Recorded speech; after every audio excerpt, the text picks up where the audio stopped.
Welcome everybody to our final part Yeah. of Lords of Shadow, our Castlevania Lords of Shadow game. Our controversial, maybe recommended, not really recommended, longest playthrough of any game we've done so far. Video game. No, I don't think it's It's part 5. Maybe the longest or maybe the same length. Who knows? I just want to say that I think we can all agree that it seems like Gabriel Belmont was right. He didn't think that God had forsaken us, and I would agree because this game ended, which means I think truly. Does it end? Well, because there's a sequel and there's another sequel. It ended for Alex and I for sure. For us, yes. It ended for us. That is all that matters, right? Yeah, which means I think God at least saw he has some mercy for his children. God possibly does exist. Real quick correction for myself for last week. Alex, I was making fun of the fact that, they took the first crystal you got, which is the green crystal, and then you got a red crystal, and it made yellow. I'm like, I was in art school for a while in college. I know that's not how colors work. It's not how colors work for, painting on a piece of paper or something like that, or on like a tapestry or whatever. Yeah. Color spectrum. When it comes to light colors mixing, that is actually the case. Light color mixing, if you mix green and red, does make yellow. So that's on me. Good to know. I didn't want to be the jackass, but I was the jackass for a little bit there. I just wanted to that puzzle was dumb anyway. It's fine. That puzzle was very dumb, and I don't know if you listened. You didn't listen to it. Just so you know, I did the first room. And in the second room, did the white color, went all the way to the right. I'm like, that looks like continuation. Like, I'm not going there. It's the door all the way to the right. Must be the final one. I'm like, okay, let's change this up a little bit. We got purple as the next color. Cool. Go to that one. I'm going to try this one. It's the next door over, right? Next chapter. Next act. Totally skips all the other rooms. You went straight through the middle. Both Christian and I did, yeah. We missed all those rooms. Both of you did. Damn. I mean, there's nothing really worthwhile, but like, I'm surprised there's like odd gem, but yeah. Oh, dude, but it pisses me off because like, you would think you're like, okay, well, if I've been going this way, like left to right as I go through, that me combining all three to get what would be the path, like the critical path. So let's do purple, knock that out really fast. Yeah. Then I'll go. And then the problem is that you're not even a single, like, you don't even finish your step through the door before it fucking goes da-da-da-da-da, like you beat the mission and you're like, all right, and you're like, I'm not playing through that mission again. I'm not doing it. I can't bring myself to do that again. So you're like, all right, I guess I just don't know what's behind there. Fuck that then. Like it. Ugh. Amazing. Yeah. And I loved, like, because I was doing like the footage with us talking, and it was you, Alex, talking about there's clearly, you can definitely touch that corpse behind the knight. They're not letting you. There's a good solid 5 to 10 minutes of me like rolling, punching, just trying to get this guy, and I'm like, that's about right. That's how that's gonna go. So, all right, let's get into it and finish her up. So, chapter 10, Baba Yaga sends us to the Titan graveyard, and in the narrative, it says that Zobek sent her soul to the underworld. So apparently, he's just right behind us, saying, "Okay, you're done with what you're gonna do. You're just gonna go right out of here. We're gonna kill you off." Which is not doing a good job. I know we've talked about it, like we think something's up with Zobek, but now we're getting to the point where like he's just doing bad things behind it, and he's telling us about it, like as a narrator. But also as a narrator, he's still telling you he's the hero. We'll get into later on what's actually going on with this, but like you're saying things that are kind of making it to where it sounds like he's like, okay, could kind of give us hints at who he is, but he's also being like, oh, he's the hero. Whoa. I'm like, oh, just stop. It makes no sense. It's almost like he's talking to you and trying to like trick you, I guess, as well. Yeah. Yes. No, that is. It's like the writer is. Yes, that's exactly what's happening, Preston. They're trying to. Yeah, they're trying to like be like, well, if we don't make it seem like he's actually, then it'll spoil something that happens later. So we have to really ham it up right now. But then don't tell me that he took Baba Yaga into the fucking underworld. Like, just tell us that later on when there's this spoiler. Yeah, they're just like doing it's like a poorly executed foreshadowing. Yes, it's just not great. Yeah. We start in a Destiny 2 cave and climb directly out of it and never see anything like that again.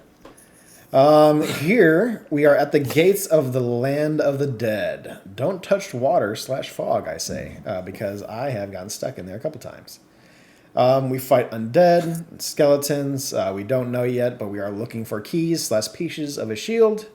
We fight a new enemy, which is a crawling corpse that will pop into these coffins. Not the coffins that you can break, mind you, but the ones that are just a little bit red that you can't break.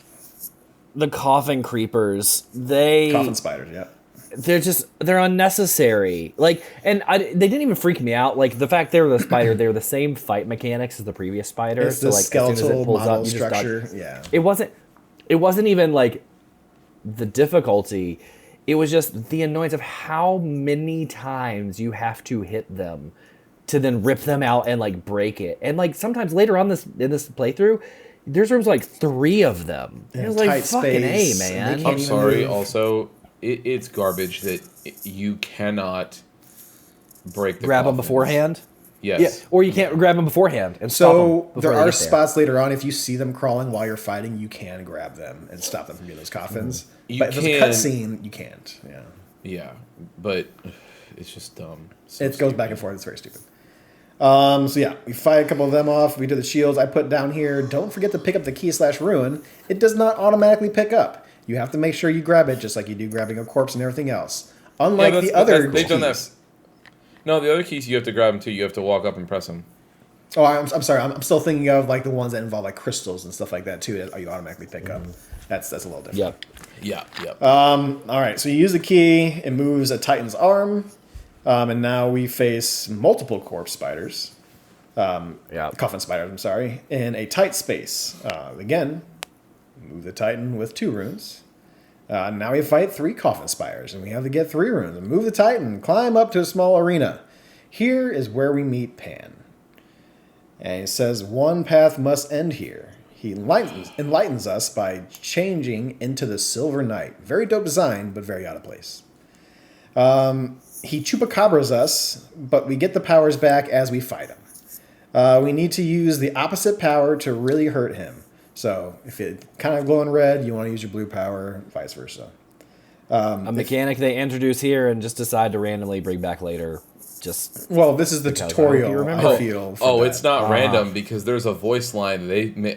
I'll get there. Well, there's definitely a voice line for it. Pan taught you nothing.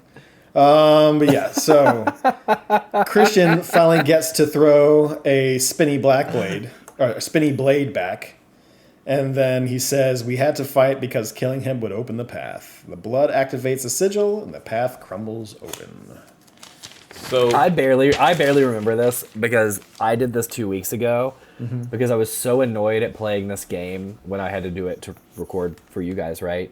That I finished that part and Allie was asleep next to me and I was like, well, I'm still awake. So why don't I just keep playing? Because it'll just be less I have to play next week. Help you fall So asleep. I did this Yeah. part like 2 weeks ago and I'm trying to remember. I was like, okay, I remember the big like Titan we're moving around and jumping on the arms. It's so stupid. here's the thing that got me about this part that I just wanted to talk, because I know that's not the end of the chapter, but man, this might have been the most frustrated I have ever been with this game up until this point, because on its face, the Pan fight is probably the best boss fight that they do in this game, with the worst camera placement and controls and whatever in probably all of video games, but definitely this game. And I was like, here's another example of this game giving with one hand and then slapping you across the face with the other one. Because Pan is the only enemy that just fights you straight up. Like, there's no dumb gimmick, there's no dumb anything. It is literally just, hey, here's the mechanics, you're going to like use them, and I have combos, you have combos, you can dodge mine, I can get out of the way of yours, and it's just going to be a straight up action game fight. And I was like, Jesus Christ, this is the only time in this game that this happens. But the camera is like, zoomed in behind you, and then like shaky, like fucking like Tokyo Drift, like shaky cam that's behind you the entire time. So it's just like moving and all fucked up while you're trying to fight. And I'm like, I'm gonna lose my mind. Like just you gave me something good here. Can I please just can I just have it? Can you just stop fucking with me? Like just let me play it. Just I'll play, and then you give me the camera that you've given me for the rest of this game.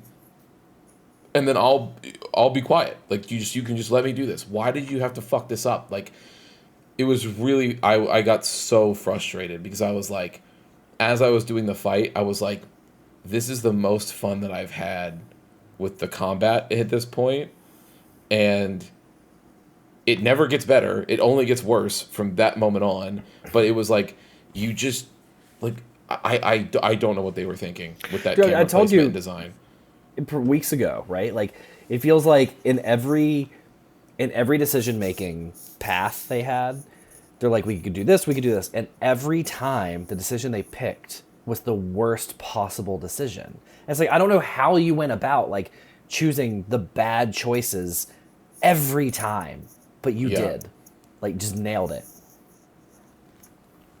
All right, from here on, Zobek says there is only one true God. All usurpers must be cast aside, which I thought was a choice phrase for somebody who's on our side.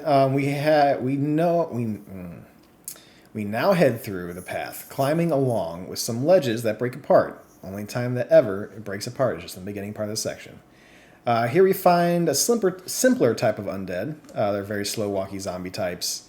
You can kill them pretty quickly. Preston, because you called that out, how many times did you fall? 2. 3. Because the only time that ever I don't happens. remember. It was 2 weeks ago for me, so I don't remember how many times. It's incredible. I mean, it's just you're like I can tell you, I fell less times on that, and because it stuck out to me, than I did in the lava raising level later. Oh, that it was coming up on you. I didn't even notice the lava. I didn't notice the lava was raising in that section. Yep. I agree. We'll talk about it later. I died there way more than I did on this part where things. So Preston, for that part, did you have the same bug that I encountered where Gabriel wouldn't continue to scoot across? I had a little bit of an issue with him not skating across, but that was just like thumb placement and camera placement on me not figuring out where the actual like game thinks the direction is at, not actually. I don't think it was your fault. I'm not saying it was my fault. I'm just saying, but it was a choice on whatever camera angle they had for me to press whatever direction they wanted me to press. So I died like 2 or 3 times, and then finally I'm like, okay, let's just do this as fast as possible. And then, of course, it doesn't happen through the rest of that level. It's just really this in that beginning section.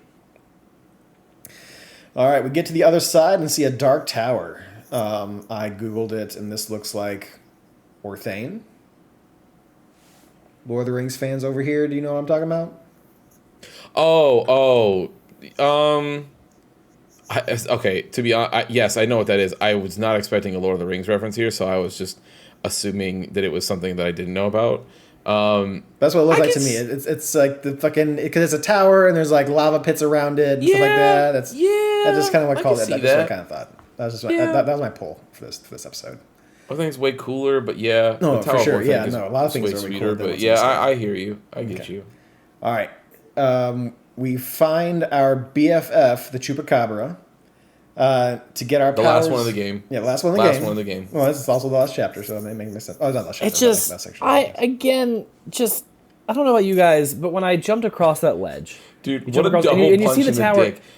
Yeah. Chapter 9 had a Chupacabra, 10 has a Chupacabra, and I thought to myself, I was like, I really did. I had a fear here. It doesn't end up being true, but I had a fear here. I was like, what if this game does a Chupacabra for the next 2 chapters, like the final chapters? Like, it's just like 4 Chupacabra chapters in a row.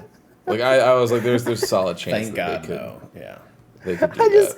Like, you see this really dope tower, and like you jump across this huge gap, and you're like, oh, cool, let's see what's in store. And they're like, you would like to, wouldn't you? Well, now you get to deal with like the most complicated puzzle you've dealt with so far, and here you go, Chupacabra. So you're like, all right, and like, dude, he's so fucking yappy. Like, the whole time, he even when you're doing what you're supposed to be doing. Quote in here. You hear? Oh, does he? He goes smoking. I'm like, oh, fucking hell. Yeah, and the craziest part I about knew this, I was doing the puzzle right, and even when you're doing it right, he's just yelling. It's like you're like over here. It's like no, I know. You're very hot. You're very. I know I am. I see you in that cage right there, right now. I just can't get to you. So just shut the fuck up. I'm working. Can I tell you? There was a moment where he was chirping at me while I was getting stuff done. I paused the game, and I said, "Any normal person would quit this game here, right here. They would quit right here." Like I'm earlier in the first Chupacabra?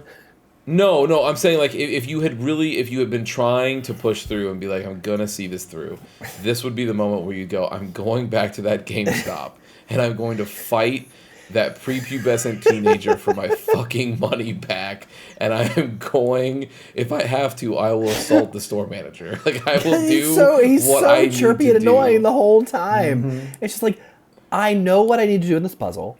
Right, like I know the path I need to do, and like as you don't even let me do the puzzle, like you don't without just yelling at me like over here, stupid. It's like, God, I fucking know, man. I'm just trying to do what you want me to do. Like, awful. All right, It's so bad. To get him back, we have to use one of the crystals. It's one of those crystal puzzles. So use your purple crystal. It hits up some of these little. Kind of like with the same thing with the light mirrors, but now we're using a crystal to power these little light sources up, if you will. One of these sections where you would put the crystal is broken, so you got to kind of find a puzzly way to get that second section over. It didn't take too long, but you got to do that 3 times essentially to the cage, because you only get 1 crystal to do everything. And then once you get your powers back, you'll need to open the door of the tower. Before you do that, if you were smart, you would have grabbed a purple crystal, because this is the last time you'll see purple crystals from here on in. Or at least to be able to get a full one, that would be the only one you would take with you. I forgot to pick it up before I left, which sucked. Oh, I got it. I just blew it on the next boss fight. So it's not like I had it. I was going to say, I wanted to blow on one of the next boss fights, because I saw that the weakness for one of the bosses, did. the only weakness was crystal. I'm like, fuck. And I left that crystal all the way back there. I'm like, damn it. All right, once you get your powers back, you open the tower door, but you need to hit the gongs quickly. So in this section, it's like a little alleyway before you get to the tower for the door. There's 2 gongs, and just a fuck ton of those little zombie guys pop up. And did you guys figure this out naturally, or did you have to Google it? Because I had to Google it. So I knew what to do, but I YouTubed the video. I looked at the YouTube video for it. I'm like, okay, I'm doing it right. I'm just not doing it fast enough. So it's very precise on like the timing you have to do for the 2 gong hits, because you got 2 side by side. You're supposed to do the punch, dodge roll, walk a little bit, punch again. Because if you do 2 dodge rolls, that's too much time to get to the second gong. So you got to dodge roll once, then walk a little bit, and then punch. So for about 6 times, I timed it perfectly to where I would punch one and it would go green, and then by the time I got to the other and I punched the other was right when the bar was running out. So what it looked like to me every time is I punched the one on the left, the bar went to the left. I punched the one on the right, it goes boop, it goes to the right. And I'm like, okay. So like, do I need to do it in a pattern? Because like, if I hit left, it's left. If right. I didn't realize that like time was running out, so I was going back to center. I was just doing it so Alex perfectly. Is over here trying to do the Konami code. He's like left, right, Yeah, up, down, up, down. So, left, right, so right, I was right. seriously like, I was so perfect. I thought I was just swinging the pendulum essentially back and forth. I'm like, what the fuck? I Googled it, and they're like, oh, you just have to be fast. I was just like, I was pissed. So then the next time, I just like punched it, and then I like ran halfway and realized I could just reach it, and I punched it. I was like, okay, video game. Issues with it. So there's a certain part to where I actually thought it was the dagger thing again. So I'm like, well, do I have to throw daggers at them to make them go a little faster? Because like I was like you, for some reason the timing on it is just enough for you to fuck up enough times to not think that that's how to do it. So yep. So I actually had a different thing where the puzzle that I didn't do. I got that first try and I just walked through. The thing that got me was the puzzle before that. The stupid light puzzle right before that, which was because it doesn't work like this anywhere else in the game. Because while the Chupacabra has your powers, you can't use the gauntlets or you can't do anything. So how are you going to move the towers? How are you going to move the towers? And so I'm sitting there like trying to figure it out. I'm like, what am I supposed to do? And I just got frustrated and started swinging randomly, and then it moved it, and I was like, oh. Yeah, the thing that has never worked before in this game just randomly works now. Okay. Yeah. I got lucky and had a zombie near one of those towers, so I kind of figured it out pretty quickly. That's the only reason why. Yeah.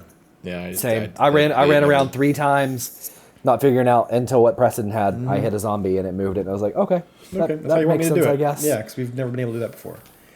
So we entered the door into this crematory oven to face the Gravedigger, who is more a monster truck from the hit '90s TV show. Yeah, exactly. I've seen that monster truck in real life. Me too. It's a very big truck. It is. It is a very Very big truck. A monster of a truck, if you would say. Someone would say that. Yeah, someone would say that. So he is more. So this is a quote from Zobek. Who is more terrible, the hero or the demon? And I'm like, this is just more like weird, trying to foreshadow, but not foreshadowing. I really didn't get this.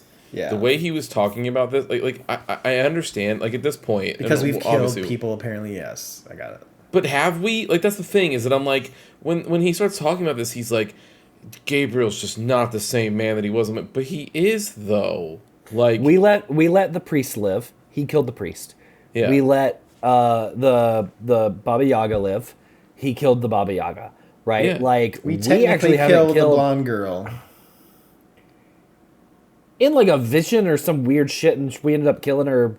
However, that like worked dream out. walking. Whatever. But also, but yes, yeah, he did. Like we did. But that was early on, and also, Zobek didn't have anything to say about that. Like Gabriel's character was not under question until he's only killed monsters up until this point, and he's like, "Oh, he's just not the same person anymore." I'm like, but from here on in, he's a murderer. We tried to not. We don't fight mention it the, previous the chapters. Little girl vampire. Yeah.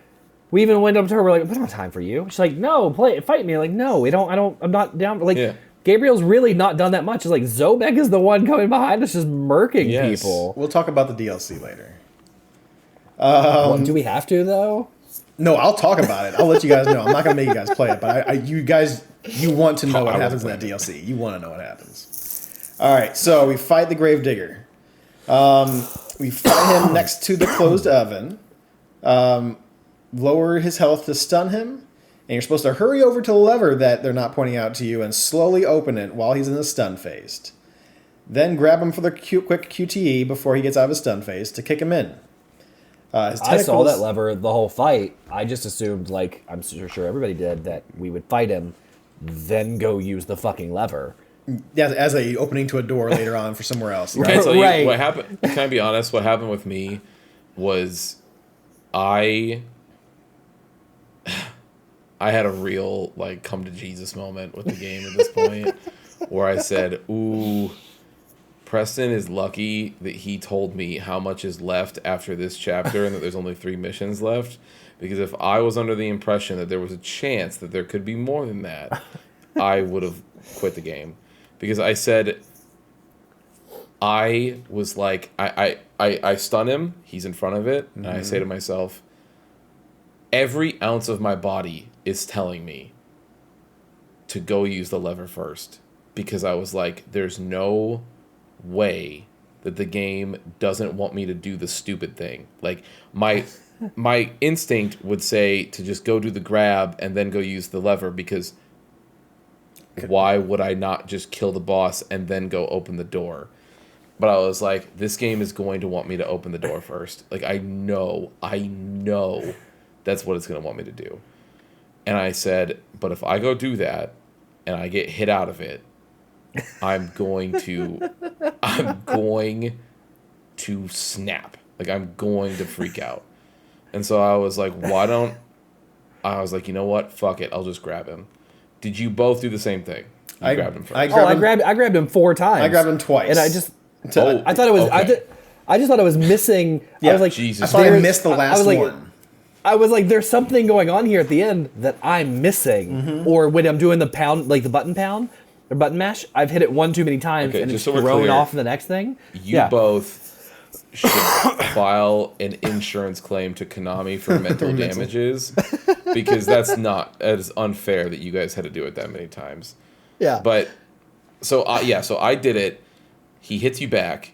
The second that it looks like you're about to push him into the elevator, then he smacks you back and it hit me down. It felt like somebody from Konami reached through the screen and slapped me on my forehead. And I visibly angry. Like I'm happy that I was by myself, but I paused it and I looked at the screen and I was just like, I fucking hate this game. And then I literally stood up, went out to the kitchen, got an ice cold glass of water, finished it at the sink. Like I didn't even bring it back in here. I finished it at the sink, set the cup back in, and I was like, okay, let's go do what I knew this was going to be from the beginning. And then I went, knocked him, opened the gate, hit him, knocked him in it, and then I was just like, oh. So they luckily so they give you enough time. After the fourth time, yeah. See, after the fourth time, I still was like, I don't know what I'm missing, because I still thought like you would use that for the door. I had to leave and go pick up the dogs from the border. So I just paused it and then pulled up YouTube while I was gone. It was just like, fuck you. And then came back and did it and moved on. Yeah, that third time I was like, okay, let's open the door. What I'm going to do is I'm going to put in that stun phase. We're going to start opening this door. This door needs to be open before he gets done with his stun, because there's no way they're going to make you like try to stun him twice, right? So luckily I didn't have any of those like corpses or whatever running around while he was stunned, because I've seen in a video to where it's like they got him stunned, they go to do the lever and the corpse hits him off the lever. I'm like, that would have fucking infuriated me. But luckily there's no little minions out there for me, so they give you just enough time in that stun phase, longer than any other boss would get stunned that I think of. Oh, he's stunned for 4 business days, dude. Yeah, because you're pulling that lever slowly, like crank it, slow it, crank it, and then you finally, okay, it's opened up enough, run up to him, grab him, kick him off of there, and then they do the whole bullshit of he grabs you while he's already in the lava somehow, and then pulls you back in. I honestly, the fact that they tried to do a Balrog moment really pissed me off, because I was like, not for multiple reasons. One, you haven't even earned the right to copy that. Like, I'm sorry. Like, did you know it was going to happen when he fell down? Were you anticipating it? I was like, he's going to grab me. Yeah, he's going to grab me. But I said, also, like, it just doesn't, like, to quote Alex here, it just doesn't make sense. Like, it just, you're in lava, you're a being made of flesh, but you're gonna tell me that he's just, like, cool, like, he's just chilling down there? Like, there's no issue. And honestly, the only reason that he lets go is not because the tentacles get too weak inside the lava and break off. It's because Gabriel cuts them off his foot and then pulls himself back up, and the tentacles then, go down because the guy, like, he is assumably sinking down to Earth's core. But, like, you just, like, I'm like, he would have burned up instantly. Like, instantly. And even if you want to say that he's, strong, whatever, like, the tentacles are not that strong. The lava would have burned through those immediately too. Like, what do we do? Like, God, it's a choice. It's so frustrating. So from here, we need to climb out of the oven. Now, this I did not notice that the lava rose until I watched the YouTube, because I'm going to recap everything and kind of write down my notes. That's when I'm like, I didn't notice either. That lava was rising. So you guys didn't, you guys didn't die here, huh? No, not once. I died 7, 8 times. Jesus, were you just going slowly, or same spot every time? So I would run, I would climb, I would do the thing, and then you know where you turn around and you throw the cross for the first time. Every time there, I would throw it, and he would swing down, and his feet would hit the lava, and I would burn to death. No. So it took me twice. It took me 2 times to realize what happened, because like I'm believing you guys, I couldn't tell the lava was rising, right? So I'm like, okay, what is going on here? So the second time I realized, like, oh, when I'm swinging, I'm like, my foot's hitting, like, weird. Okay, whatever. So like the third time, I was like, let's jump and swing. Well, that didn't work. So the fourth time, I was like, let's push off and swing. But like, you're not in a place you can push off, so the game just won't let you push off. I'm like, okay. So I just tried like different things of that, and I wasn't even waiting long. Like, I was zooming up everywhere, right? But it was just, I would turn around and look, be like, okay, that's where I need to go. Click, and that's like if you have to do it instantly. And that's same thing. Like, I was like, what the F is going on? So I went to YouTube and I was like, oh, okay, I guess I just gotta go, I guess. And I did. And I was pissed because I was like, it just, if I had died 8 times here, I would have came unglued. I mean, No, thank God. I didn't even know. I didn't know until right now when you guys started talking about the lava rising. Oh That yeah. was when I first figured it out. I had no idea. I just was running and it was. No, if you Wow. hesitate for 1 second and you throw it, he swings too low and his Can I tell you? I toes touch also the lava thought and you burn to death. Honestly, this, hand to God, this is what I thought was. I missed. So when he goes to grab you, I missed that last QuickTime event that pulls Gabriel down. Mm-hmm. I'm assuming if you succeed that QuickTime event, you still get pulled down. So I'm assuming that as well. When I was do. looking I at the succeeded guide, it mentioned something about like when I was reading the guide. He's like, "Oh, I missed it." I'm like, so I thought that maybe you could just miss it altogether, but I have a feeling they're gonna get pulled into that no matter what. that's what I hit think. it and you still go down. Yeah. So I missed it. So I thought I had to go down. So I thought the whole I was coming from this from a whole different area of annoyance. I literally was taking my time. Like I was not like rushing through this, but I thought the game was punishing me for missing that, and so I had to climb up this little fucking thing just to get back to where I was, just to walk through it and have the mission end. So then when you guys were talking about it, I was like, oh, they must have missed it too. But then when you guys were like, the lava was right, I was like, no, they just wanted people to do this. Yep. Unbelievable. Yep. Unbelievable. Oh, we missed this. I forgot to say this. Sorry, you just mentioned the mission ending. This was in the Gong area, right? Right outside the Gong. When you do the two gongs right there, there was a fountain to get the Sure. magics back. Yeah. Right? So I ran over and like right before I go through the door and I'm like pressing the R triggers and he sticks his hand out, Gabriel sticks his hand out, and the magic starts coming in. He goes, choo-choo-choo. Boom! Level ended. Apparently, I was standing right on the line of where that door was. So as soon as I put my hand out, my hand crossed the line. So I got like 2 blips of magic and then just like jump scare ending. And that was that. I was like, oh, well, I guess fuck me. Okay. Yeah. Never mind. Perfect. Yep. Chapter 11. We arrive to the Necromancer's Abyss, a tower full of puzzles. First puzzle. We need to align the sun and the moon in the circle. I cheated the fuck out of this one. I'm like, I'm not sitting here all day trying to figure this shit out. Like, we're not fucking doing this. I'm like, what do I need to do? What do I need to do, YouTube? What do I need to do? I'm like, okay, cool, Eclipse. We got it. We're doing this now. What day is it? I'm like, okay, I'm going to put it on that date because I'm not sitting here beating my head against this puzzle trying to figure it out. When's that eclipse going to happen?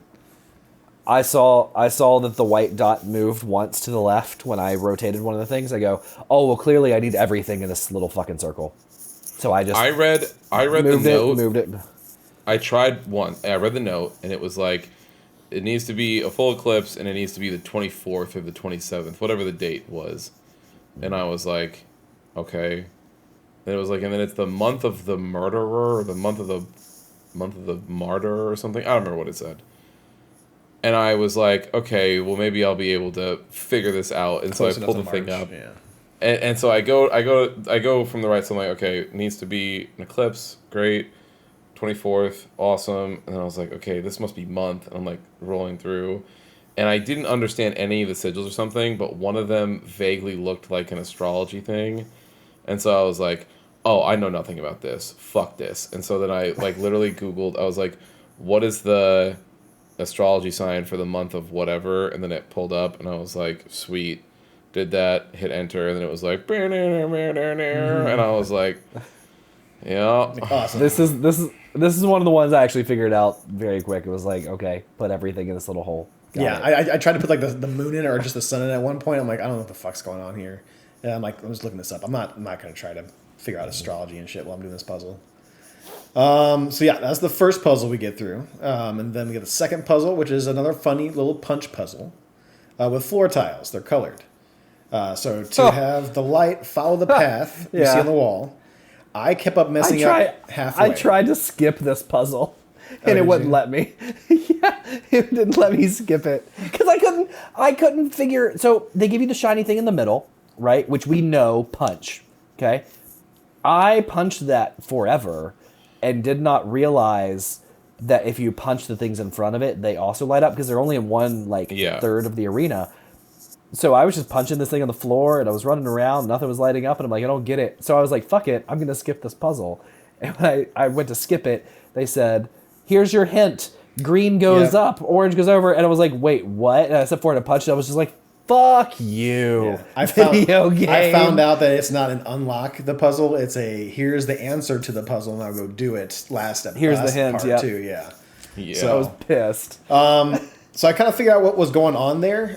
So they have like essentially 4 layers of colors. They kind of get broken up on one side, but essentially you're going to want to go up, down, left, right, blah blah blah blah blah to get to the end. But you have to hit each tile per block. So you have to hit a up block, and it just goes up. Then you have to hit a left, then a down, then a left, then a up, then a up, and got kind of bullshit going through. For some fucking reason, halfway through, he wants you to go left or right.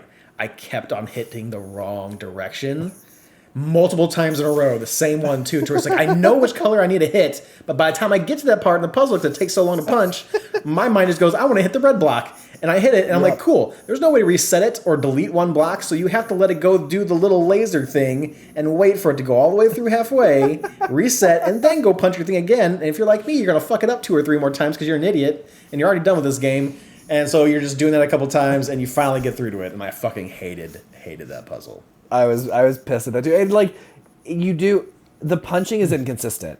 So like I would run over like punch the green block, and they're like, no, you're facing 7 degrees to the right, and you need to be like 9 degrees to the left. I'm just like, come on, man! Like you know where I am generally. I found out that there is actually a way to just punch straight down. Like you don't have to jump or do any things like what we were doing in the last level. If you just hold left trigger and then press triangle of all buttons or Y, then he'll just punch straight down. Oh, I knew that. I still couldn't know that. like. Well, but here's the problem. So right? the last mission, the mission where we had to punch things on the floor, I'm no bullshit. I was jumping up in the air, and then doing the air. I did that up until the very end when I finally looked at the YouTube to figure out how to do the puzzle. I see a guy punching the floor. I'm like, you could punch it the entire fucking time. No, so I was in L trigger triangle or L trigger Y for me the whole time. It was no problem. The problem though is like, and this was my frustration with the angles having to be like pixel perfect on these fucking punches, is that I would hold L trigger and punch straight down, but I would be holding L trigger just to like punch down. But if you step with L trigger, he does this like weird like 3/4 hop forward, so then I would jump 3 blocks too far. It was like, F. Yep. So bad. All right, so we get past that shitty puzzle, and then we go to the next section. Here we do find a new enemy. These are what I call the Ghost Reapers. I put in my notes, because I did this, outside of the ones in the boss battle, you could skip every single one of these Ghost Reapers. I never fought any of these by themselves without a boss, because they're always near a platforming section or they're always near a button for you to press. All I did was just keep on running. So if there's a platform, ran right past them. If there was like a little place to punch, you hit that, you go through the door, you're done with them. I didn't have to fight them until like we do get one finally in like a boss section. We now have portal platforming. So you find a mirror to transport us to the next spot. Very reminiscent of that last Jedi game, to where you're using like the witch portal powers and you're floating through. It's kind of like a first-person version of that. Yep. Yeah. Next spot with moving platforms. Take another mirror ride. Here you'll fight a necromancer, which is a new enemy. Only special thing it does is spawn a bunch of undead. Otherwise, you fight them just like you do most other enemies. You fight a little bit, dodge out of the way, fight, dodge. This one just spawns some undead guys at you. Holy water does well against these things. Yes, I did run out of water after a while because, there's especially that part with the gong. I just would wait for them to pile up, throw the water real quick, and then just take my time doing the gong. 2 more mirrors. I actually ended that spawn. Like, you know, if you fight them long enough, they'll stop spawning. Oh, really? I just assumed they were infinite. At the gong. No, the 2 gong. No, I did the same thing. I ended the spawn as well. Yep. Oh, Just because that's how long it took me to figure out the puzzle. I just wanted the extra experience points. That's fair. Oh, no, I couldn't figure out how the fucking puzzle works, so I was just stuck.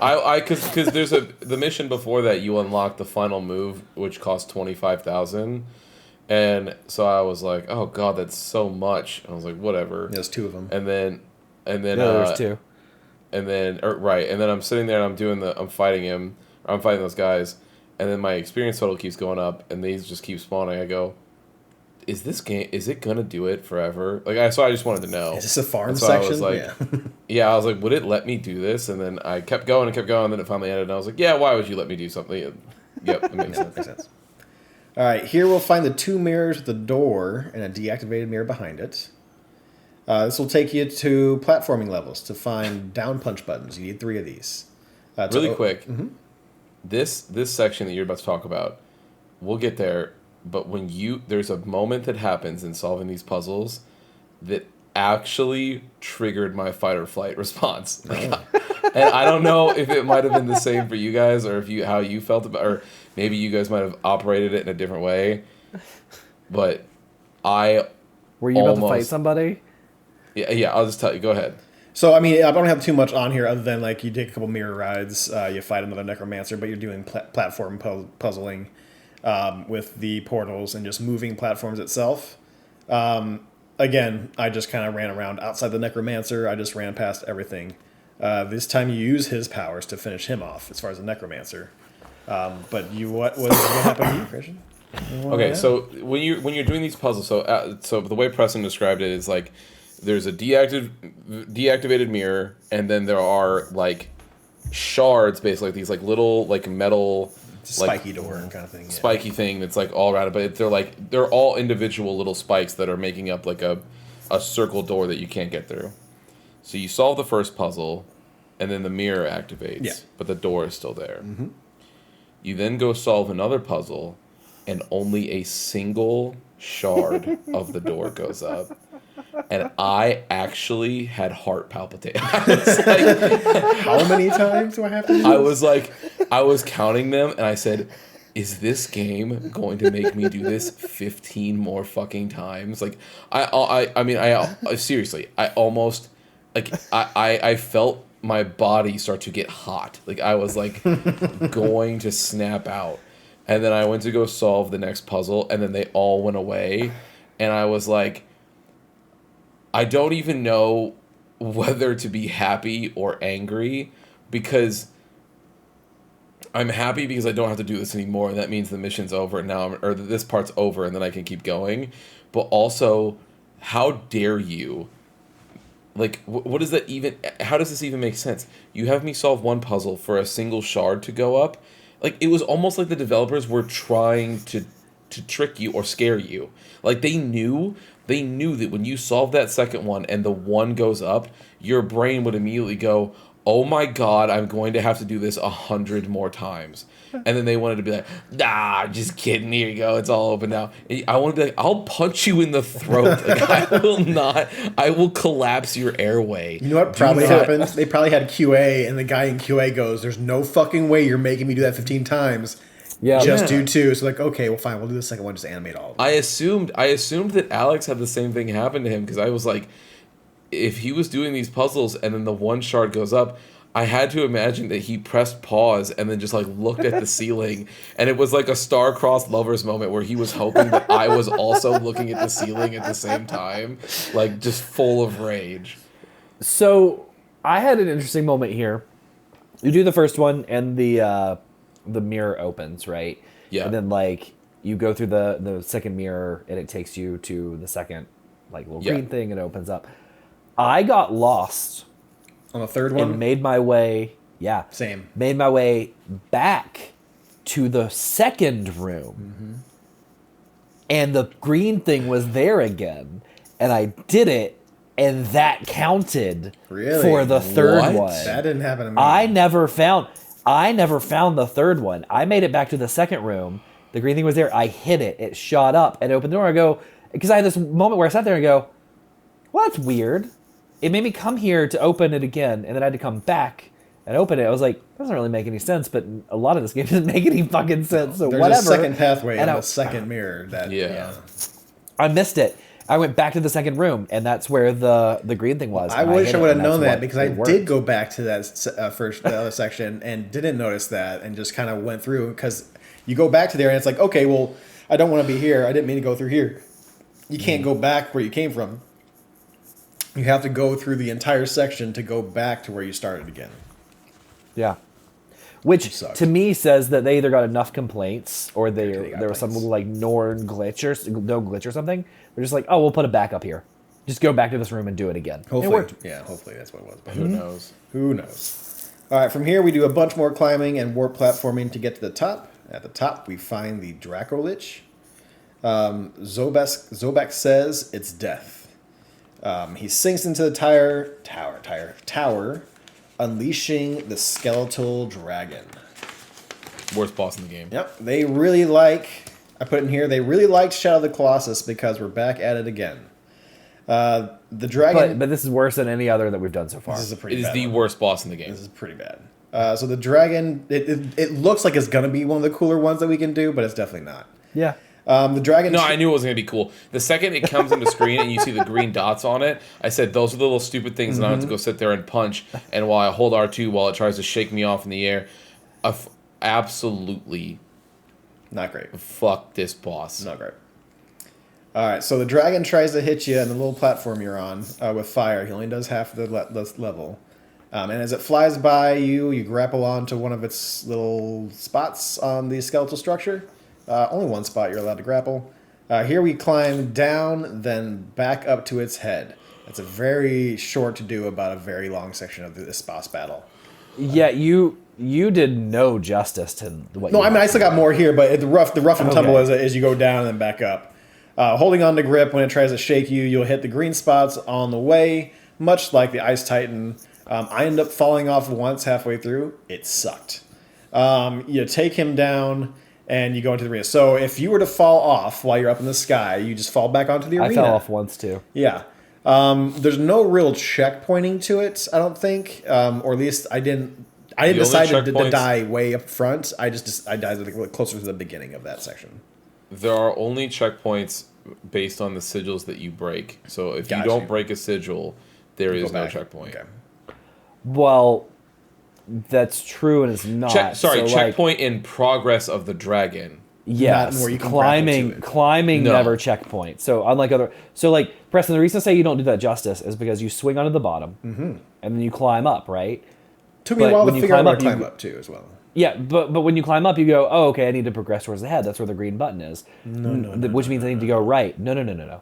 You go left to stand up, to run across some stuff, to drop back down, to go back underneath the boss, to go to the opposite side, to then go right, to climb up, to climb back down, to swing back under the boss again, to get up, to finally get right, to break a spine, to hop over, to go down, then backwards, and it was like it was the most convoluted bullshit. Very mundane, and it's elongated on purpose, and it's not fun at all. The fact that you have to go through it all because it's not great. Like the platforming in there is not incredible. Like you're on like these sections of rib cage or whatever it is that's jutting out from the sides, and like it's like unfolding and folding, and like apparently if it gets too far away, you can't make the jump.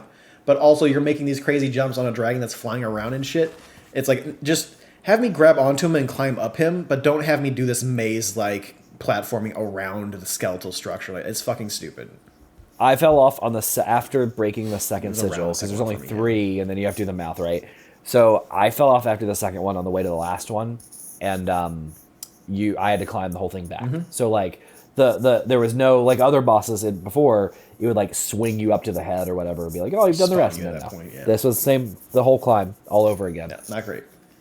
So here, once you get him down back to the tower, I even put down here, I fell off, it sucked. You take him down. He will now try to fight you from the torso up style. All you gotta do is run up to him real quick, grapple his jaw because his whole face is shining at you, and then inside his mouth, for some reason, is the last green little punchy section. So you got a run up to him while he's getting ready to charge up, and you punch the last green spot in the mouth before he shoots again. We use the gauntlet to hit a gem, ? And that raises another tower. Because there's a whole cutscene of him, the whole thing's crumbling down, and he ends up, there's a little spot that looks like a wet spot, looks like a little white gem or whatever, and he just smashes it, and then I couldn't tell if something was rising from the ground or if our tower was falling next to something. I think it took me a long we were time. falling. I think the thing was raising. By the end of it all raised. All raises. Yeah, I think it's but it just was very confusing. Yeah. You couldn't tell because it's so closely zoomed in on your character. It just bad choice. Bad choice. Yeah. So that's the end of that chapter. Yeah, I hated this fight, and here's so the thing that I thought was the worst fight in the game, and that includes this boss fight that's coming up that has a section in it that I just even Preston texted me about it, and I was in my hometown at a cancer benefit, so not like like a super positive affair. I mean, it was positive. But it was like, obviously, a little somber, we have a loved one who has cancer. But Preston's text brought me so much joy in the middle of that, because he texted me about it and I said, "Yep." Like I smiled from ear. I was like, because I've been waiting, because I finished it before you guys, and so I was like, I needed to talk to somebody about it when it happened. Yeah, like there was a section that I was like, I cannot wait for you guys to finish this game, because boy, we'll get to it. Oh boy. But yeah, this fight, I was, it was easily the worst one they've ever done, and it was so frustrating, because the game up until this point, and even in parts of this fight, so one of the parts that you're doing, that Preston was talking about, is like you're jumping across the bones of this dragon while the bones are like flying and sort of moving and doing all this other stuff. I don't know about you guys, but there are points where, Gabriel, if the bones are too far, even though they might have been close when you jumped, if they moved while you're jumping and they move to be too far, Gabriel will be like, and then he'll just miss and be like, oops, and he just falls. And there's nothing you can do. Like, you have to go fuck yourself. Christian, I got shaken off on one of those points, and I hit the R2 button, and I literally did that entire hang on section this far off of the bone in the middle of the sky. Yeah. Same. Let me say on it, I was like, amazing. Yeah. It's my character model like clipped inside the dragon a couple times when I did that, like all sorts of stuff. I don't know. All I know is that when I beat that dragon, I was like, if this is how shitty this boss is, I'm scared for what comes next. And after the whole build-up with the cutscene of it, like, tumbling apart from, like, the tower and everything like that, like, oh, man, this is going to be a big, cool boss battle. End up not being so much. They best part about this, though, they made you sit in it, though, for a while. Like, they wanted really you to be there for a bit. The best part about this is that I did not get the impression, but maybe you guys did, or maybe, maybe it was just me. But, so you meet the Lord of Death, and he gives you, like, this whole spiel about how he's like, fuck you, Gabriel, you suck. Like, you're not going to take me down. Yeah. Yeah, you're a nerd, and I'm going to kill you, and I'm not, like, you're not as strong as me, and I'm the Lord of Death, and yada, yada, yada, yada, yada. And then Gabriel's like, you're not going to kill me. And then he's like, you're right, I'm not going to. And then the dragon shows up.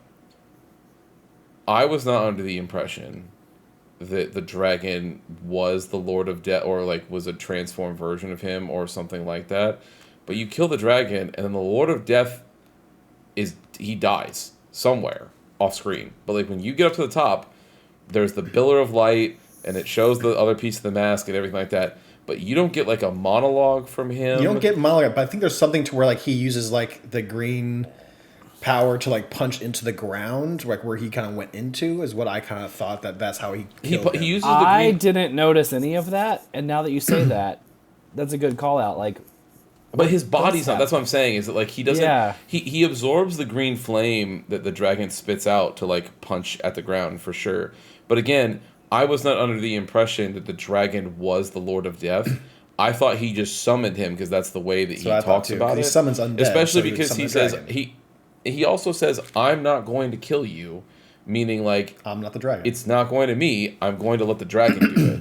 So then I'm like, okay, so I have to fight the dragon. And I thought to myself, legitimately, I was like, I'm going to have to fight this dragon, and then I'm going to have to fight the Lord of Death, and I'm going to want to unalive myself. And then you kill the dragon, and the Lord of Death has just disappeared, and there's a Pillar of Light, and I'm like, did I skip a cutscene? Like, I literally was like, did something happen that I missed, or I don't know? Whatever, man. Okay. That's a weird one. All right.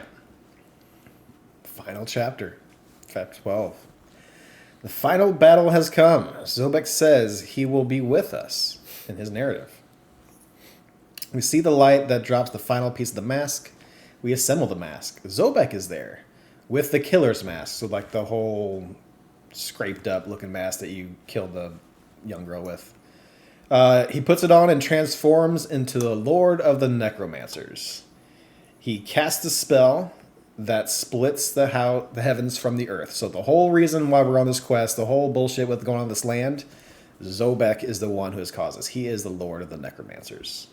Can I say, he cuts to a point where while he's revealing this to Gabriel, he's like, I'm the Lord of the Necromancers, and blah, blah, blah, blah, blah, blah, blah. First of all, how dare this game make me hate Patrick Stewart's voice? Because I got to the point here where I was like, just shut up, Patrick Stewart. Just shut the fuck up. But there's a point where he's explaining to Gabriel, he's like, I'm the Lord of the Necromancers, and here's me using the mask to make you do stupid stuff, and blah, blah, blah, blah, blah, blah, blah. And every single time, he looks like a murder cuck, where he's just sitting there. Just watching the background, yeah. He's like, you have all these memories, but it was in fact me, Zobek, the whole time, sitting next to you, Dio. Like, it's this whole thing. He's like sitting here, fucking, like, it cuts to like the same clips that we've seen, except Zobek's character model is like superimposed in them, and he's just like sitting there watching you. His hands behind his back. And you're like, shit. yeah, dude, and you're like, what the fuck, bro? Like, I seriously, I can't. You just can't make it up. Like, it's just. Well, you can make it up. Someone did, but it's not that you would. That's the issue. Yeah. All of this was to get powers to him, the ultimate power, to avoid essentially politics between the Lords of Shadows. We were duped, he says. Or we were the duped. Used the prophecy. He used the prophecy as cover, so that way he can get all the powers together, so that way he can take it for himself. He ended up fixing the gauntlet to give him the mask. So essentially all that green power you saw within that was sitting there ready for him to be able to control your arm, apparently. But also, he let slip that we also apparently murdered our wife under his influence. She never told us. He says, he has a point where he goes, I thought your wife was going to tell you my plan, and she didn't, and I was just so happy. And I thought to myself, I was like, and obviously they, we'll get there, but there's I said, she should have told you. You're right. She has her excuse, but yeah, no, it's not a great one. She does have her excuse, but I would have been like I was just saying, I was like, I know my wife. My wife would have been like, hey, walk away from that fucking psychopath. Like, get up close and whisper, like, that's one of the lords or some shit like that. He made you murder me. Yeah. Spoiler alert. Yeah. Like, it was so... But also, here's the thing. Preston, you read more of the notes than Alex and I did, meaning that you read some of them and we read none of them. But, like, so, did they ever mention that there was a Lord of Necromancers anywhere? Well, I mean, you're coming to the land of the dead. So, like, you went to the land of the Lycans, the werewolves. So you to face the Lord of the Lycans. You go to the land of the vampires to face the Lord of the Vampires. And we went to the land of death to fight the Lord of Death. The Lord of Death, where the necromancers lived and stuff like that too. So that is the area of the necromancer, the land of the necromancer. But we fought Death and killed him. We thought we killed the Lord of the necromancers, but we killed was what I call him. He's something lich. He's like. What I fucking call him, the Necro Lich. But he had the piece of the mask. He was the third guy. Yeah, so that would make him not the Lord of the Necromancers. No, it would make him the Lord of Death, who had the third piece of the mask, and that's what made us complete it. So then, who would he be? And here we now.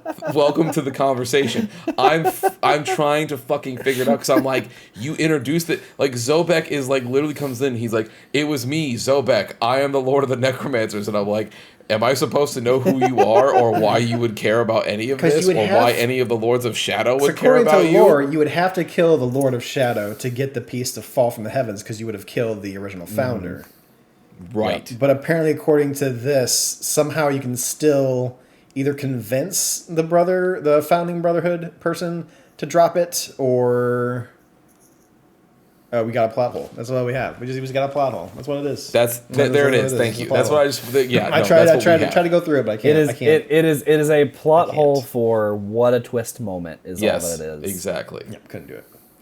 All right, so he tells us all of this good stuff, and then all of a sudden, Zobek starts to do green lightnings us to death, getting the full mask, and then a voice speaks up. This is the person who gave Zobek his powers, and is apparently the true antagonist. Essentially, it's the whole like, oh, you thought it was so and so. No, it's Zobek. Oh, but no, it wasn't Zobek. It was somebody else. So as that person is speaking up, tells him that he is done with him, he burns Zobek and takes the mask. He yells at the sky, saying he's coming for him, calling his father, calling him his father. That's what kind of led me to understand who this guy actually was, because you don't get anything other than this pasty white dude with some straight black hair, with glowing eyes, and some smoky around his naked bits, is screaming up into the sky. And when he says my father, I'm like, okay, well, this is definitely a fallen angel. It's most likely Lucifer, if I had to guess. Yeah, it was Satan. Yeah, And then when I looked it up in the fucking, as soon as you go bestiary's update, I'm like, okay, I gotta find out. I'm like, yep, it's he calls himself Satan in the second. the same part. does, Yeah, yeah. that first part he did Yeah, not, but yeah. you get the reveal in the book. We are surrounded by whispering spirits. Marie shows up, shooing them away, telling the lost spirits that don't not take him, that he's our last hope. We are still their only hope, so the spirits lift us up, saying still it's our time, saying still don't worry, lifting us up. Kind of, what it looks like having us pass on, even though Marie shooed them away, telling us not to do anything. They still lifting us up and telling us to not worry. The stranger starts to speak to us to join him. So yes, we are apparently alive. To no reveal other than we were lifted up for a hot second and then we're just happen to be behind him. He tells us the big backstory of him being cast out. Yeah, it's Satan / Lucifer. He just talks for so He long. does, and I did not Never even shuts all up. I did put down here is like, yeah, he's Lucifer, and then I continued on with how we fight him. But if you guys want to add So anything to this, there's you a can. moment here. Yeah. Yeah, well, there's this moment where, sorry, go. Yeah, because it happens afterwards. Yeah, no. After the fight, continue. okay. Oh no, yes, no. Okay, let's talk about the fight then. No, I'm about to talk about the fight. So yeah, we fight him. Oh, okay, yeah, go ahead. Some type of fighting, like same type of fighting with Pan using the opposite magic. Magic doesn't deplete unless you use like a really special move. Like if you use a combo move like a ground punch or something like that, it'll deplete a good chunk of your magic. But if you're just turning on the magic to do the attacks, it doesn't deplete your magic at all. Let's see here. The spirit swordsmen are also color-coded, as well as sometimes some circles that he'll put down the ground. So you'll see him kind of shoot out a couple orbs, either orbs from their circles or to those spirit people. They are also color-coded, so you have to kill them with the opposite magic. And with the little circles they put on the ground, little hexes, if you will, those are color-coded blue and red. If you're like, let's say you're using your blue color because that's the one that you need to attack Satan with, if you touch a red one, it will entrap you into there. He'll try to do a ground pound to you, but as soon as the cutscene stops and he's about to do the ground pound, you can just switch your power out to unlock yourself and just dodge right away. So you can do it that way. So you weaken him a bunch for a grab, but this is when you get a couple extra circles around him. This is more like it's just a standard outward circle, circle, circle. Blue, red, blue, red, blue. This took me 2 or 3 tries to figure out what exactly to do because it's clear on what it wants you to do, but when you need to do it is not. It's not clear. And also it shouldn't work, right? Because let's say you see you get like, let's say we just got 2 or 3 lines right now. We got blue, red, blue, right? Outside's blue, inside's red. The final inside section is blue, and then you get to Satan. Let's just say that's how it is. So the first one's blue, so you want to go in with red, right? Because you don't want because otherwise it'll shock you and you push you back. And he's stunned, so you got to get to him soon. So you hit the blue, or hit the red to get into the blue. While you're in the blue, and this is where I get all fucked up and couldn't figure it out. I kind of just brute forced it. But I'm assuming that you're supposed to change into the blue while you're already in the blue to be going into the red, and then do the same thing. Once you're in the red, change to blue to go into the blah, blah, blah, blah, blah, blah. I wasn't getting the timing right, or I don't know what I was doing wrong in there, because they're very small spaces for you to go into, and you're wanting to get to Satan quickly. Because you don't want to go through this whole rigmarole of it. And by this time in the game, we are very well past the point of us wanting to be done with this game. So we want to get through it as fast as possible. So after you finally first get that grab off of him, you're kind of just repeating mostly the same shit. There's a couple extra stuff that he does to you. As far as he will bring down like fiery comets or whatever the fuck they are supposed to be out there, and then have kind of punch him a little bit more. You grab him, and then you'll kind of do like a more complicated version of that circle section to where there's multiple circles on the map itself. So there's one up near him, kind of the same way, and then up near us, but they're kind of overlapping now. This I could not fucking wrap my head around. This took me multiple attempts, and it wasn't until I got lucky to only have like 2 parts of the color circle like nearby in one section is when I finally was able to get through, but that was like the 5th or 6th time. It happened to me immediately when the second one happened. I don't know why God saw fit to smile on me in that moment, but it literally was the way it was overlapping. I was like seeing what was happening and they're moving, and I was like, oh fuck this fucking video game. Yeah. And then they like started to spread away, and there was only 2 of them right next to him, and I like was like, oh my god, like, and I like started sprinting over there to use it so I could just run in and get it because it was closing quick, and I was like, thank God that it was just 2 sitting there so I could go in and smack him. But I was like, I was so mad. Mine was similar to Christian. Like, I was running backwards because I couldn't figure out like where this pattern was going, and then all of a sudden I saw 2 blues overlapped at one time, and I was like, "That's it. That's the opening," and just like ran. If I don't get this, I won't finish it. Yeah. Yep. I just tried to brute force it too hard, so like I was just like, fuck this. I'm like, let's just start mashing as we go into there because like there's like blue going into red, going into blue, going into the red, and it's kind of like it's not perfect circles. They're kind of like overlapping, weird Venn diagram kind of way of doing so, but not in a perfectly neat fashion. So it was really hard to tell what section you were going into, and it really pissed me off. Right before that, I wanted to put a section in there. We're kind of doing like the Neo Matrix fight, but you're literally just slapping each other in the fucking sky for a little bit until you come back down and refight. And then from here, if you get trapped, just switch before he lunges. The second grab is the worst. So, yep, we got through there. We get stabbed at the very end of there once we grab him. But we're stabbed in the chest by this like pole arm. While it's stabbing us in the chest, we take that pole arm, slam him into the ground with that pole arm that he's holding on to. That's in our chest. It's also not how bodies work or bend. It's not. Or it's leverage fine. works. But yeah, we then knock off a piece of that staff, then whip the shit out of him. We grab him from behind, put him in a chokehold, and we ask for forgiveness of our sins. Our repenting is so strong, a beam of light shoots out of us, breaking the spell. The big spell. The spell that is causing this whole entire land to be separated from the heavens. All fixed by us repenting for our sins. Can I just say, you're missing one little key part here, which is while Gabriel is doing this, Satan is like talking shit, being like, "You'll God's never not go to listening heaven." You. Let me go, blah blah. Yeah. But then he also goes, by the way, I'm going to bang your wife in the afterlife if you kill me. She will experience unknown pleasures. Gabriel gets so mad and is like, no, you won't. She's going to go to heaven. You won't even be able to see her. Like, he gets like, he's like, no, it's not going to happen. Like it's the only one of Satan's threats that Gabriel's like, you stop, dude, don't say that. Don't say you're going to bang my wife. Like, it's so weird. Keep my wife. But yeah. He fucking, and then, he gets beam me up, Scotty, and that's it. It reminds me of the Fifth Element at the very end. That's what it looked like to me, like when she finally gets that power. It's kind of like that, yeah. A bunch of souls fly up, and Marie shows up. The mask did allow us to see her, but only temporary.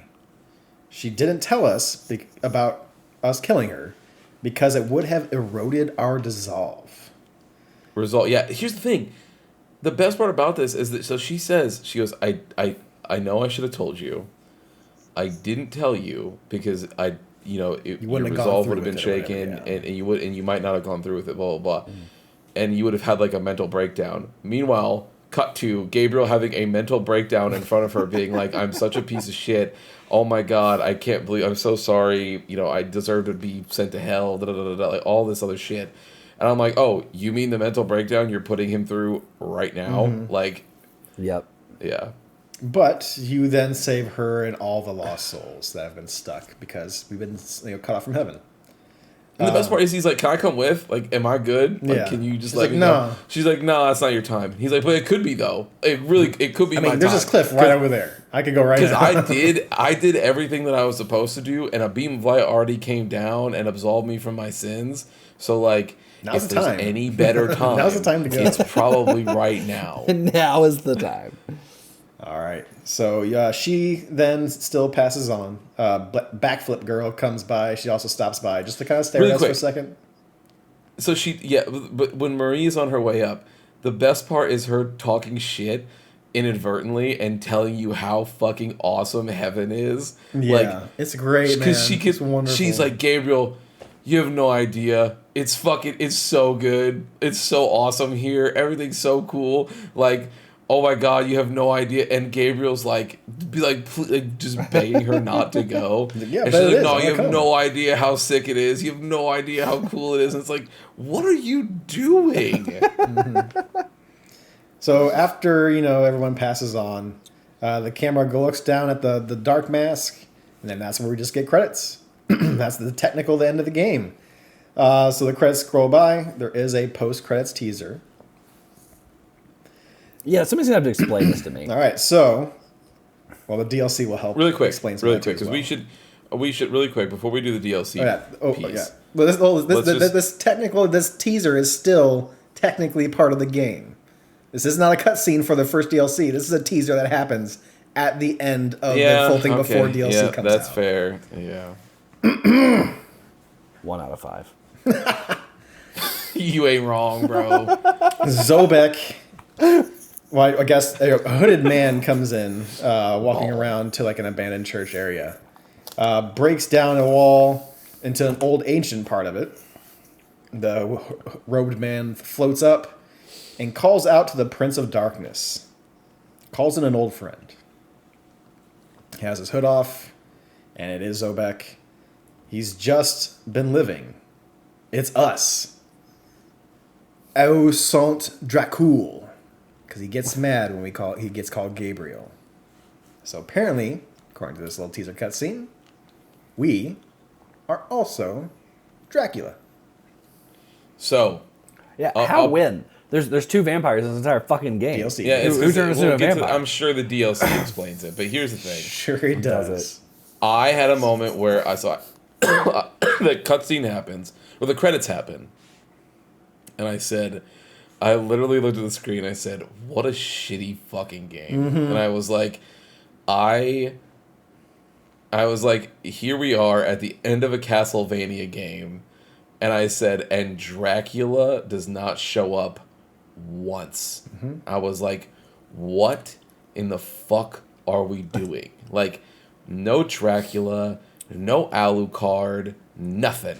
You get nothing. And I was like, and you don't get a Grand Cross, which is the fucking sickest Belmont move that has ever been done by a Belmont. And honestly, that's one of the most frustrating parts, is that because, like, it starts off in the show, but, like, the Grand Cross is something that is, like, passed down between generations of Belmont, and it gets easier and like to the point where like Trevor has to prepare for like days before he can pull off a Grand Cross, and then by the time you get to somebody who would be like as far down the line as where Gabriel is at, they should just be like fucking doing it, like just being like. Do they not have it as part of one of the combos? No. The Grand Cross is like a the cross screen up? wipe. It's like. Did you ever watch Castlevania, like the show? Mm-mm. Okay, well, there's a scene where the Grand Cross is essentially like a nuke. It's like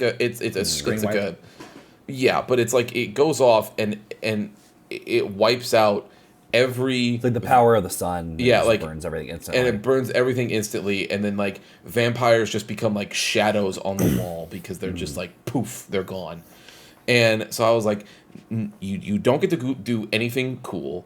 There's no Dracula, no anything. And I was like, and on top of all of that, a thing that made me, I was like, I know why I'm getting so angry at this fucking game, and it's because it's doing the stupid thing that I hated from DMC, the Ninja Theory Devil May Cry reboot, which is just everything having to be color-coded all the time, and then thinking that's like interesting gameplay or whatever. And I was like, and especially the fucking step puzzles that we were talking about in the same fight. And I was like, this is so fucking dumb. And I got up and I was like, okay, well, while these credits are going to go, like, I'm going to go and I'll get something to drink or whatever. And I start to hear something in my headphone, and I come back and I sit down, I'm like, oh, okay, clearly this must be for like the DLC or something like that. And then Zobek's face show up, and I go, okay, well, this makes no sense that you're alive, because not only saw were you you burned burned, to we saw you burned to a crisp, but then the tower that you were on crumbled and fell away. So I don't know.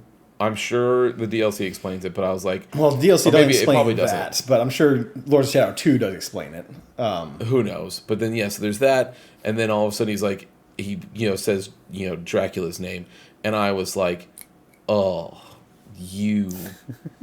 Just, I was so disgusted. It's a I was really like, shit like prequel to Dracula. I was like, fuck you. And I was like, and how does a Belmont even become Dracula in the first? Yeah. Like, I was like, shut the fuck up. And I got so mad. I mean, maybe and then, there's an explanation in Castlevania lore to where like Dracula ends up being one of the Belmonts. I don't know. I don't know Castlevania. and also the most whatever. And then then the game has the audacity that little stinger ends, and then it's like chapter 13, and it has like some missions in it, and I went, you can go fuck yourself. You also forgot about the other twist of this little cutscene. So present day. So day. Zobek comes in essentially saying, hey, Satan's coming back, his acolytes are getting ready for his return, which how that happens, who knows. But he needs him to stop him, so they kind of like go back at each other like, oh, I'm not going to do it. So Zobek ends up somehow like kicking him out the window of the church, and he ends up like landing on the ground in modern day, which this did happen before Captain America, the first Avenger. Because I was sitting here, I'm like, did they rip this off of Captain America? Because the very end of Captain America, post-credit scene is him just being in modern day. I'm like, this is awfully kind of weird. I'm like, okay, no, it did it before Captain America. But yeah, he kicks us out, promises to free us from our immortality if we go help him with Satan. That ends the cutscene. So I saw this cutscene and I said, present day, huh? So I clicked on the very first mission of the 13th chapter, and it puts you back in the castle where you had to do the light shrouds for like the vampires, and a vampire came crawling out of the hole, and before the cutscene finished of the vampire came crawling out of the hole, I paused, quit the game, and uninstalled instantly. Don't care. So just so you're aware, there are two pieces of DLC. One's called the Reverie and one's called Resurrection. One happened in March and then the other one happened in June. These DLCs are part 1 and part 2 of one story line. Okay. So Reverie, you return to the Vampire Castle, as Alex said, to help Laura kill something evil that was kept in check by the now dead Queen. It's called the Forgotten One. To get it, we need the blood of 3 of the founders. Only to find out that only dark beings can pass through the door. So what you end up doing is you end up helping out Laura, the little girl from the castle area. She wants us to take care of the Forgotten One, because it's our fault that the queen's dead, so therefore this thing is ready to come out and to kill the whole entire land of vampires. Why we care, who knows? Thank you. I was wondering the same thing. Last Belmont in the history of forever would be like, oh, what, vampires are going to die? Oh, no. Every Belmont would be like, sweet, later, nerds. Well, not to mention, we were rolling through there, killing everything in sight. It's like, why do we care that everything in there is dead? Maybe the villagers, we would be worried about them. Move. But even so, yeah. So the funny thing is that we, to get that, we need the blood of the 3 founders. So you're going through levels trying to find them. I'm sure you're doing puzzle platforming and small boss fights to get there. Mm-hmm. Once you get the door open, you can find out that only dark beings can pass. So Laura asks us to drink all of her blood, killing her and making us a vampire. So that is how he becomes a vampire. No. Just so he can walk through a door to kill a boss who is going to come out of that door anyways. Why would you worry about that? Like, you killed Satan and like Death Incarnate and all these other things. Why would you not just go, no, I don't need that. Like, I can just walk in here and kill this thing. Like, and even if I can't walk through this door, I'll deal with him when he comes out. And also, again, why do I give a shit if a bunch of vampires die? Like, if it was, that's so. I'm sure there's some story beat in there which is like, it's gonna come out to kill us all. You'll have to take care of it sooner or later. Might as well do it now, kind of thing. No, I might as well do it later when I don't have to become a vampire. Well, either way. Resurrection is part 2. Resurrection is after we walk through that door to find the Forgotten One and defeat it. It sounds like a whole big boss battle of like you chasing it up as it's trying to escape this area. It destroys like power nodes to like escape the area because the Brotherhood is who has trapped it down in there. So it gets out. So it tries to get out. Okay. During the part of it trying to get out, the last thing it tries to do is absorb this like giant mass of like dark energy. Before the Forgotten One gets to it, though, Gabriel goes over there and he's like, well, you can't have it, so I'm going to grab it. So he grabs that giant amount of dark energy, which therefore turns him into that white-haired Dracula that you saw later on. 0.5 out of 5. And then vaporizes the Forgotten One. And then Lords of Shadow 2, I didn't care to, nor have I did look up a whole bunch, but I did look up snippets to where you are bouncing back and forth from medieval times to modern day times. It is an open world game. And it also involves your, I guess, illegitimate son or whatever, Alucard. So your son is Alucard. 0 out of 5. Oh, The man who wrote and directed this went on to executive produce Samus Returns. So I'm really glad he didn't write anything for any of the new Samus games. oh, okay. Metroid That game. makes so much more sense because Samus Returns fucking sucks. Well, That's he the didn't one- write. He that's- didn't write that. He just executive produced it. So like, no, Samus. Oh, no, wait, I'm thinking of Other M. Yeah. So Samus I'm thinking of Returns Other M. and Dread were really good, but he didn't write any of those. He just wrote and directed these 1 and 2, which I'm sure is why he didn't go on to continue directing and writing more games. Wow. Okay. Wow. Yes, there are some choices, very strong choices that were made in all So, of these extra pieces. I'll make this easy. And DS because, game. I don't need to rehash everything we've talked about for the You said past that 5 the weeks. second one is a DS game? No, No. So Lords of Shadow 2 is not a DS game, but there is a second game that's in between 1 and 2 that is a DS game only. Yeah. So I don't need to rehash anything I said. Like I'm not gonna go back through all the things I hated because we've talked about it. Yeah, for weeks I've on beat a end. dead horse, I'm yeah. just gonna go ahead and give you 1 out of 5. I'm not even gonna be clever about it. I'm not gonna say like blank like blood state. I don't get 1 out of 5. It's not worth my fucking time.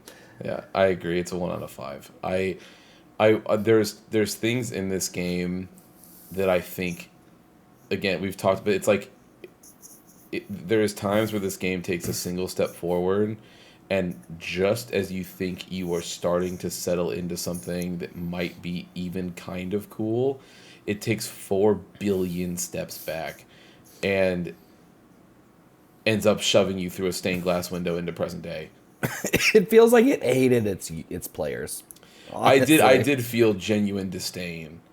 Well, yeah, it seems like the writer of this is like someone who's like, I've heard of Castlevania. I know it has to deal with, vampires and some other weird stuff. So, I saw Van Helsing the other night, and, I think I got a pretty good grip on like this whole kind of like area, like mythology fun stuff. I'm going to toss in the Chupacabra and Pan and stuff like that too, because sure, they're mystical beings. And this is going to be kind of like one of those God of War scenarios to where it's like, all gods live in this world, and they can sometimes be coexisting, sometimes bullshit.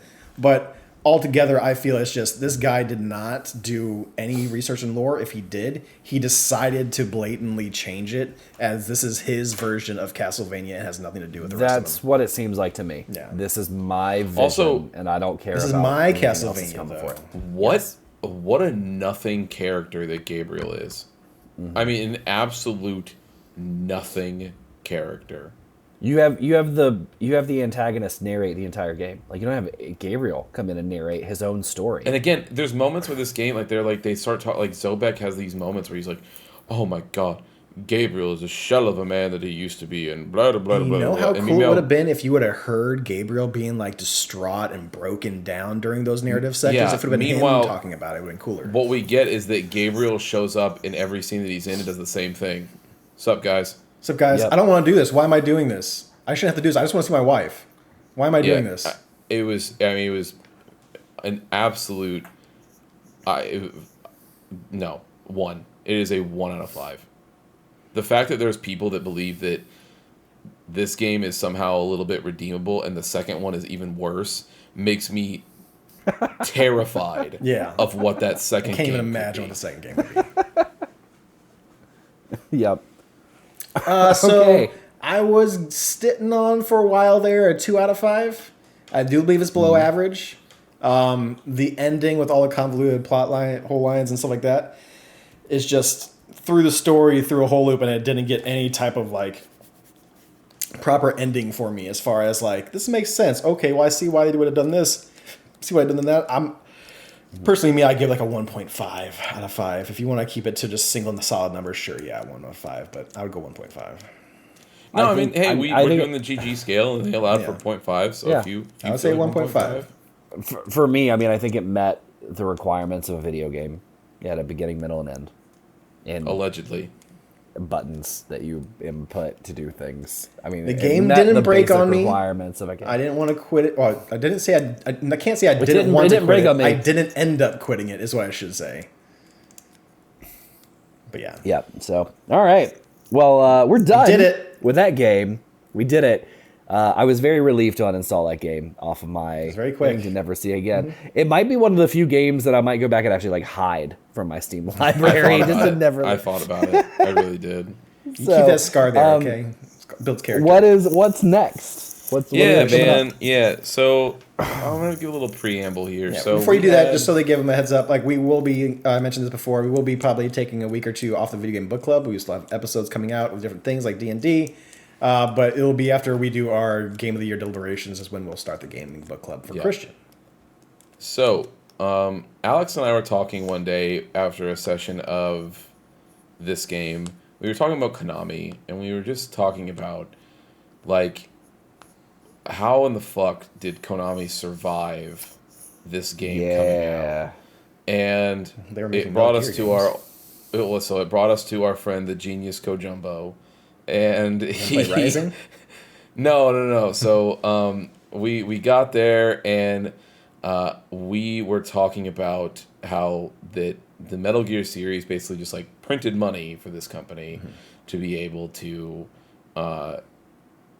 survive all of the other shit games that they put out. Metal around Gear then. Survive, yeah. Yeah. Well, that's one of them. That was not at this time, but yeah. And I was telling him about how I thought that out of all of those games that came out, we somehow got on the topic of Metal Gear Solid 4 and how interesting I think that game is, and how I don't even know if it's particularly aged that well. Things happen in that game that nobody else can do. Snake Eater, Yeah, right? Snake Eater's 3, number 3. Metal Gear Solid 4 is Guns of the Patriots, and it is, but there is no bullshit. There is a 2.5 hour long cutscene in that game, and it's literally a feature-length film that is in that game that you're buckled. No in for. warning There's either, yeah. Yeah, nothing. There is no nothing. You just get it. So, and I was talking to Alex about it when we were talking, and I just was thinking to myself, and I was like, Jesus Christ, man. Like, Kojima there is just shit that he does, and I just can't believe it, and blah, blah, blah. It got me thinking, and I was like, man, there is a series that I have wanted people to check out, that not enough people check out, that is from our friend, the genius Kojumbo, and it never gets talked about. And so we are going to be playing Zone of the Enders, the second runner. Always want to play it. But you might be thinking, well, Christian, that is the second game in this series. So is there anything that I need to do to be ready to play this game if I haven't played it before? Because I'm here, I'm just the random listener, and I'm looking on the Steam store, I'm looking on the PlayStation store, or the Xbox, or whatever, and I cannot find that first game anywhere. There's nothing that I can do to find that first game. Well, you are in luck, because that first game is only 2 hours long. And what we are going to do for the first part of our book club is just watch the first game. Okay. Because there are things that are in it, and it is exactly the length of our parts that we do on this game. It is no bullshit. It is 2 hours long. So go watch if you a guys playthrough. look, if you guys look here in the Discord, I have already linked to a silent playthrough that does everything we need it to do. You just press that video, sit for 2 hours, and then we will be here for the second part to talk about where we can cut off for the first part of the second runner. But the reason that I'm doing this is because, unfortunately, even though it is only 2 hours long, there are absolutely important story things that happen in this game, and there's just no way that this game has been released anywhere that you can do. So not even, that's what we're gonna do. is it just, what was it, PS2, the first one that came out on? Yes. The Japan only, or is it just such a rare cart or rare CD? It is a rare CD. I have looked for a copy of this game just to have it for collecting a very long time. Yeah, just want it, and I wanted to look at like a good copy of it, and it's really hard to come by because they just didn't print that many. And then when the only reason that it was even part was like it originally was only part of. When it got re-released, I should say, it was only part of an HD collection, and the only reason that HD collection was even a thing is because it had the Rising demo attached to it. So the only reason people were buying it in the first place during the 360 and PS3 era is because Metal Gear Rising demo was attached to it. And so there was that whole thing, but even then, the first one is a digital-only code. Now, I do have that on my PS3, but again, it's only 2 hours long. And for me, like if you know what you're doing, it can be even shorter than that. I think there's times like if you're skipping cutscenes, there's finish times for this game of like sub 30 minutes. Like it's amazing. It's insane. But that's what we're doing. So we're doing Zone of the Enders, the second runner, but the first part is just to watch the first game so that you can get the story that leads into that game. Okay. So there we go. All right. All right, everybody. All right. Well, thanks for hanging out with us in our final part of Lord of Shadow, a game that none of us will ever come back to. Nope. So yeah, keep an eye out. Like Preston said, we're not going to start up the new game of the year until the new year because we have a lot of stuff coming up with our game of the year lists and the testing room games of the year list. We have the testies, as we always do, coming up at the end of the year as well. So we have a lot to look forward to. But with that, everybody, we can't wait to see you next time. And with that, Preston, you know what to do. Dracula.